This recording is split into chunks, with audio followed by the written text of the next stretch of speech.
Today, we delve into the intricate yet increasingly important field of political consumerism.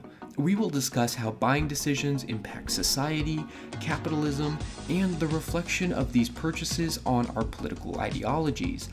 Plus, we'll explore the psychology that shapes this unique form of political participation. So grab a cup of coffee, sit back, and let's dive into the deep waters of consumer behavior and politics.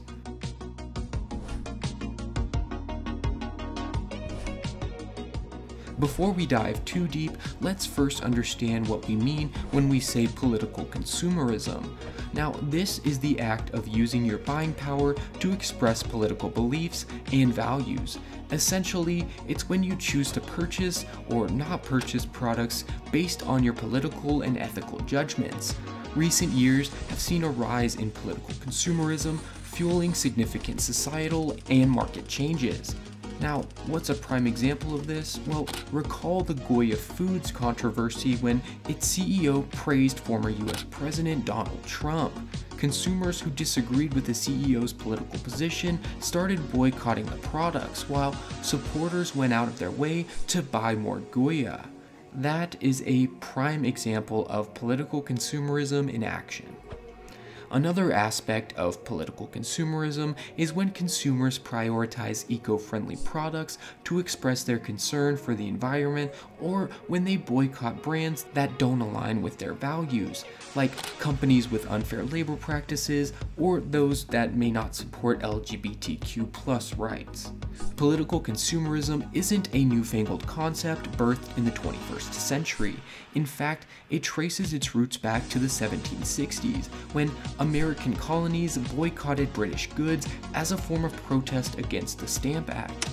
Fast forward to the 1980s, Nestle faced a major boycott over its aggressive marketing of infant formula in developing countries, a case that opened the eyes of many consumers to the power they wield through their wallets. With the rise of globalization and the digitization of our society, political consumerism has grown in sophistication and scale. It has evolved from localized to national protests that target global entities such as multinational corporations and even international trade agreements. Now that we understand what political consumerism is and how it has evolved, let's unravel the psychological layers that fuel this phenomenon. These include political interest, political efficacy, partisan strength, ideological leaning, and political trust. Let's start with political interest.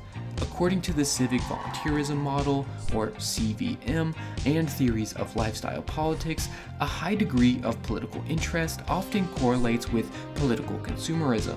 Those who have a keen interest in politics and follow political events closely are far more likely to engage in political consumerism. They see it as a form of participation in the political process and a way to influence political outcomes. Then we have political efficacy. This is similar, but it refers to one's beliefs in their ability to influence politics. People with high internal political efficacy, that is, those who believe that they have the skills and understanding to participate effectively in politics, are far more likely to engage in political consumerism. They see their purchasing decision as an extension of their political agency and a way to make their voices heard.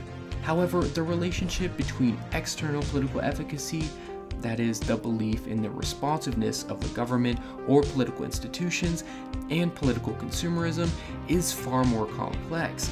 Some may feel that their voice is not being heard in the traditional political landscape and instead turn to political consumerism as a more direct and tangible form of political action. Next up, we have partisan strength and ideological leaning. How strongly you identify with a political party or ideology can also influence your consumer behavior. Those with strong ideological leanings, be it very liberal or very conservative, are far more likely to use their consumer behavior to support causes they believe in, from environmental conservation to fair labor practices or gender equality. Their purchases ultimately reflect their political and social views. However, the relationship between partisan strength and political consumerism isn't always straightforward.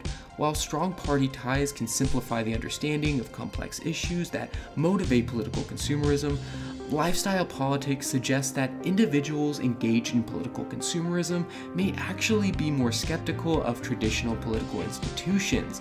These individuals may not strongly identify with any political party and instead see political consumerism as a more direct and authentic form of political expression.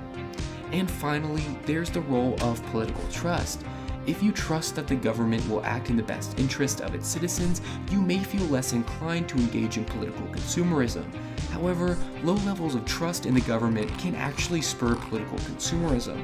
Frustration with the perceived failure of the government to address pressing issues can drive people to express their political views through their wallets.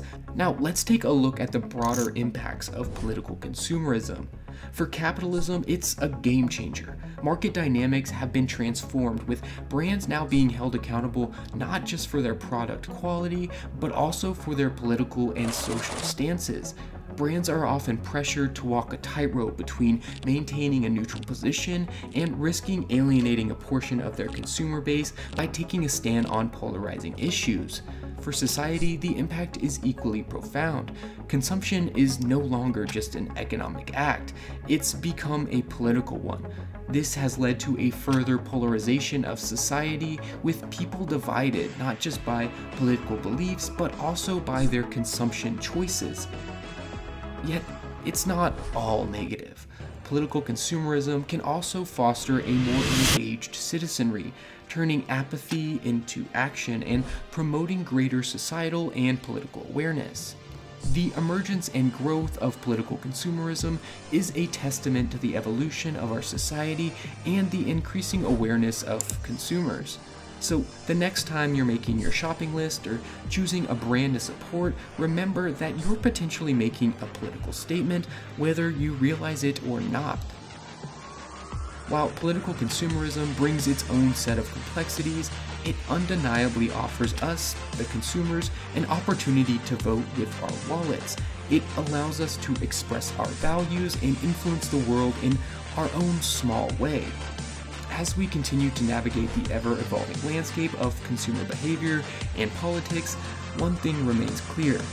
Political consumerism will continue to play an increasingly pivotal role in shaping our society, markets, and possibly even our political systems.